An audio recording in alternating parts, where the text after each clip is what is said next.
Par excellence, tak ja si dovolím tvrdiť, že všetci vodiči, ktorí patria do skupiny Red Baron, sú naozaj vodiči, šoféri par excellence, predovšetkým jazdci na motorkách, ale dnes trošku v netradičnej úlohe. Tak poďme si ich predstaviť. Postupne ideme Martin Borároš, krásne dobré ráno, viceprezident klubu Red Barons, potom je tu Miroslav Mikulík, Maroš Figura a Branislav Turinič. Dobré ráno, páni. Počkajte, ja vám dám hneďku. Predpokladám, že takéto civilné mená moc nepoužívate, že máte nejaké tie svoje mená. Áno, áno. Prezivky, tak ako vás poznajú na Slovensku pod akým menom? Bull. Bull. Pekné. Moje zase, mňa volajú Dumko. Dumko. A tu na mladého pána, ktorý varí čokoládu. Turo. Turo. Dobre, tak krásne dobré ráno. Vy tomu celému šéfujete. Budete šéfovať aj v dnešnej kuchyni. Predpokladám, vidím, že pomocníci stoja a sledujú, ako šéf krája cibulu. No nič iné. Príď aj na nás, nebojte sa. Príde aj na vás. Tak povedzme si, čo budeme dnes pripravovať. Niečo ľahké na začiatok, také raňajočky by sme si spravili. Motorkárske raňajky, áno. Také rýchle niečo, čo sa dá spraviť. Potom niečo také dobré na zasýtenie žalúdku, na obedík. Nejaké mäso typujem, nejaké mäsko, áno. Dobre. A nakoniec si dáme nejakú sladkú bodku. Niečo sladké. Ja som tu už videla čokoládu lámať. To znamená... To bude tá sladká bodka. Sladká bodka na záver, niečo čokoládové. Takže je sa naozaj na čo tešiť. Pripravujeme teda raňajky. Vidím, že aj pečienka sa bude pripravovať. Kto z vás si zoberie pečienku na starosť? Maroško. To znamená, že čo s ňou urobíme? Budeme ju restovať, opekať, zapekať. Budeme ju restovať na slaninke a na cibuli a nakoniec ju ešte prepravíme zelenou paprikou. No, takže vidíte naozaj raňajky, ako sa patrí, aj obed, aj večera. Áno? A na obed si budeme pripravovať motošpajlu Baron, ktorá sa bude pripravovať z panenky, z kuracieho stenienka vykosteného, slaninky a zo šampiónov. No tak kto by A ukončíme to neodolal? bylinkovým maslom. Kto by neodolal takýmto sytým raňajkám aj obedu? Ďakujem veľmi pekne páni na úvod. Nechám vás opäť pracovať, aby tá čokoláda bola správne pripravená vtedy, kedy má byť. A keď už bude to prvé jedlo, prídeme sa pozrieť a prídeme degustovať, ako varia Red Barons. Kde ich budete môcť vidieť, sa dozviete počas dnešného teleránu. Iba také light, ľahké raňajky, ale také poriadne raňajky, ako sa na takýchto poriadnych chlapov patrí. Vyrábame si bylinkové... Toto je skôr obed. Už obed. Toto bude obed. Toto bude bylinkové maslo, ktoré si pripravujeme z masla, cesnaku, petržlenovej nate a troška kari koreňa. Áno, a na čo ho použijeme potom? Použijeme ho na tú baronšpajlu potom, ktorú si opečeme a na konci potreme týmto maslom. Dobre, to znamená, že... Ono to zvýrazní chuť. Aha. Špajly, toto mäso, čo máme tu na náklade. Takže rôzne mäso, slanina, to všetko pôjde na tú špajlu. Á, jasné, potrieme bylinkovým maslom. Áno, a zapečeme. Tak to vyzerá naozaj dobre lákavo. Ja tu už vidím rovnako aj plný hrniec cibule a cesnaku. To je ten základ. Nie, to je cibula a slanina. Cibula a slanina, pardon. Cibula a cesnak sú kamaráti, tak preto. Takže cibula a slanina, do ktorých ešte pridáme asi tie pečienky. Pečienky, rôzne koreniny a potom nakoniec zelenú papriku. Zelenú papriku. A tie vajíčka, na čo máme tu na tak veľa vajíčok? To je do dezertu. Tu je dezert, pán. To ide na dezert.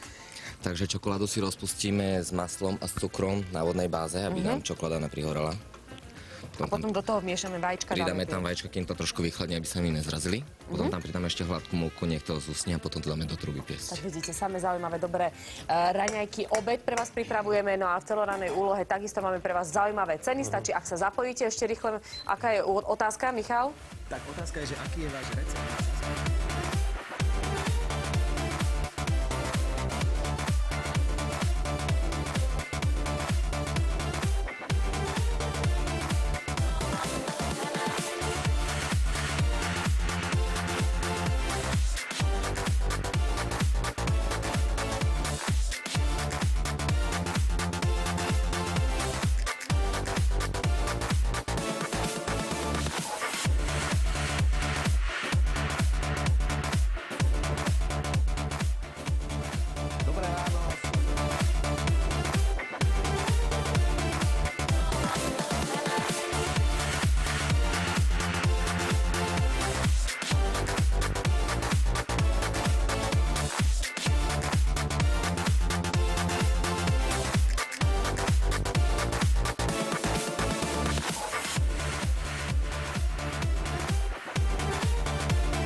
to sú ľudia, ktorí dostanú osobitné povolenie od ministra živých 5 rokov tie lístky, ale poslali nám po 2 týždňoch len zo pár desiatok poslancov a ministrov, takže tam napríklad Robert Kaliňák, Jan Slota to dostával.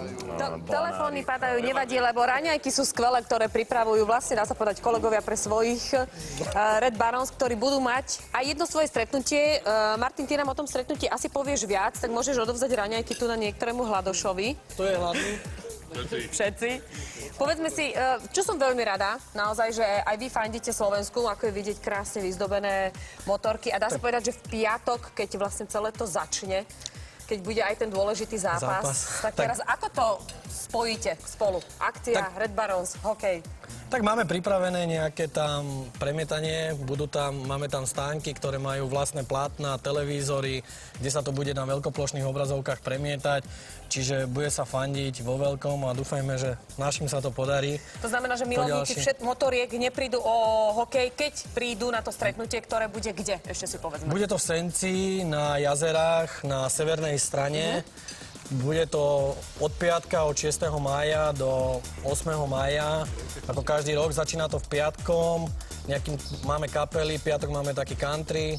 Dokonca v jednej kapele vystupuje v kapele Ahoj aj náš kuchár, ktorý ostal teda vnútri. Ostal vnútri, áno, čo má vlastnú kapelu, čo nám bude zahajovať celý zraz a bude to rozbiehať. Máme tam prislúbených Bukasov Masív, Belasich, Františka Nedvieda so svojou skupinou T-Break. Čiže o zábavu je postarané, bude tam množstvo atrakcií. Dokonca nejakú kaskaderskú show som videla v programe. Kaskaderská show, ktorá bude v sobotu samozrejme. No a nesmie chýbať spanilá jazda. A spanilá jazda, áno. V sobotu medzi 1 a 2 sa bude štartovať z Oseneckých jazier z tej severnej časti.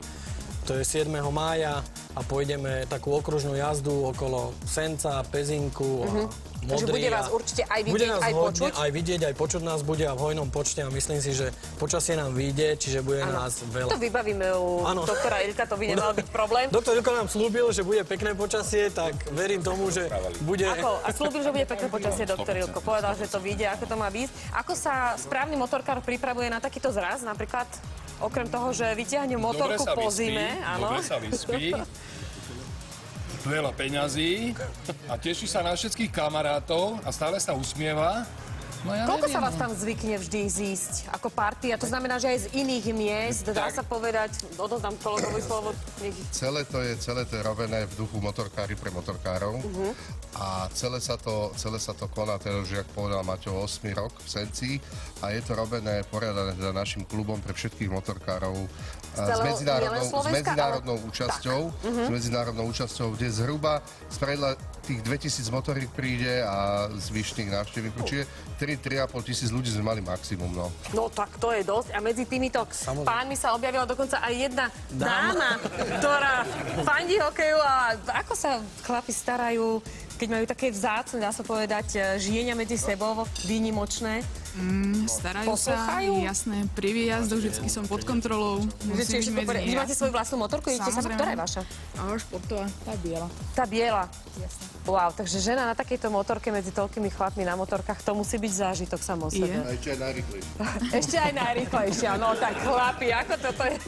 Môže všetky tieto krásne motorky a vôbec stretnúť sa s pánmi aj so zaujímavým programom budete môcť už tento piatok v Senci, ako sme spomínali, tak verím, že prídete.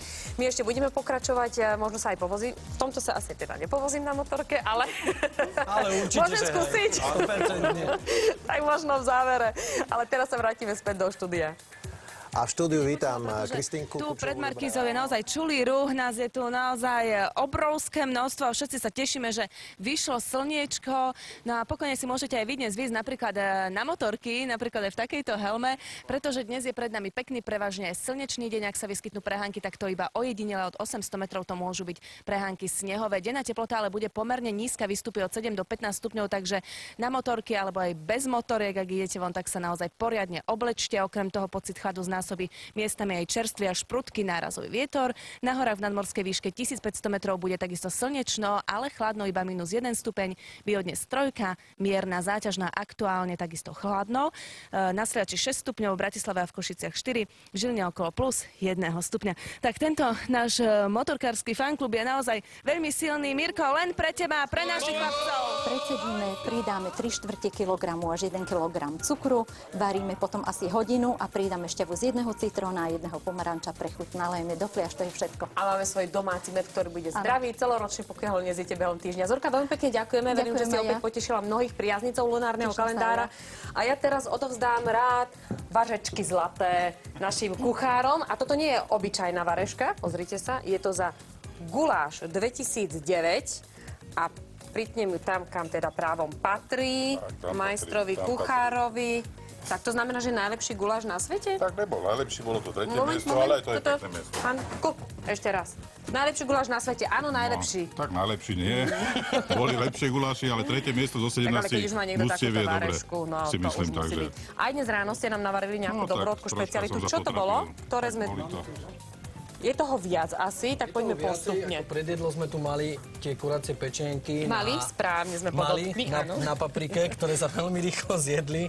Došli sem hladní kolegovia a všetko nám pojedli, čiže nám neostala nejaká vzorka. Potom sme si tu dovolili k obedu pripraviť taký motošpís Baron. Je to veľmi dobrá lahôdka, čisté mesičko, panenka je tam, kuracie, stehienko, slaninka, je to na bylinkovom masle upravené, veľmi jednoduché, rýchle, čo vlastne my aj potrebujeme. Čo aj zasíti, aj chutí a my to potrebujeme mať rýchlo hotové, aby sme si mohli užiť jazdu a odfičať ďalej. Potom máme tu ešte také soté, tiež tie ingrediencie boli použité, tie, čo sa dali do toho motošpízu. Len sa tam pridala paprička, fazulka, rajčinky sa nakrajali a pomiešalo sa to. Spravilo sa to jak také soté, veľmi chutné, výborné.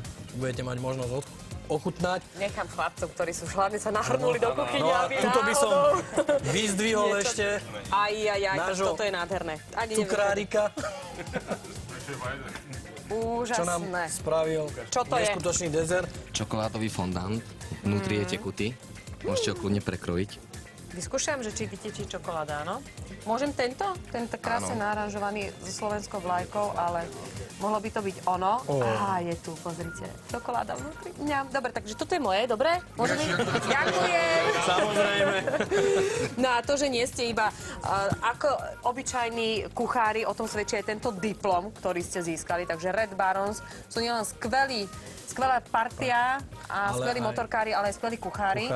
Znamená to, že aj teraz v piatok budete variť aj pre ostatných, či to len tak pre seba? Viete čo, len tak pre seba, akože v takom našom kruhu si uvaríme a keď sme na nejakej akcii a také, alebo potom sa zúčastňujeme takýchto všelijakých akcií, keď sa súťaží, keď sa dá, proste tu máme prvé miesto napríklad vo varení gulášu, tuto máme nášho kuchára Dunka, kde pod záštitou pána prezidenta varil.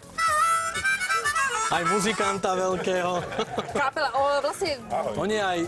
Kapele Ahoj, ktorá vystúpi ako prvá na tomto stretnutí na zraze, ktorý začína už tento piatok. Takže ešte by mohli pozvať na tento zraz všetkých, ktorí si nás zapli iba teraz. Takže ja by som ešte divákov Markízy chcel pozvať piatok 6. až 8. to je do nedele, na 8. Red Barons zraz poriadaný motocyklovým klubom Red Barons. Uskutoční sa v Senci, na Senských jazerách, časti Sever. A si myslím, že o dobrú náladu, ako bolo v tých predchádzajúcich vstupoch povedané, bude teda postarané. Ale ja by som mal ešte jedno také prianie. My máme totiž to jedného člena, ktorý prekonal veľmi ťažkú operáciu teraz a týmto by sme ho chceli pozdraviť. Takže všetci naraz. Ahoj, Mirko. Ahoj, Mirko. Veľa zdravia, držíme palce. Ďakujem veľmi pekne. Dúfam, že počasie vyjde. Snažili sme sa vybaviť u doktora Ilka, aby to tak vyšlo. A verím, že aj vy prídete a budete zvedaví napríklad na to, ako povzbudzujú Red Barons hokejistov, pretože aj hokejom to bude žiť.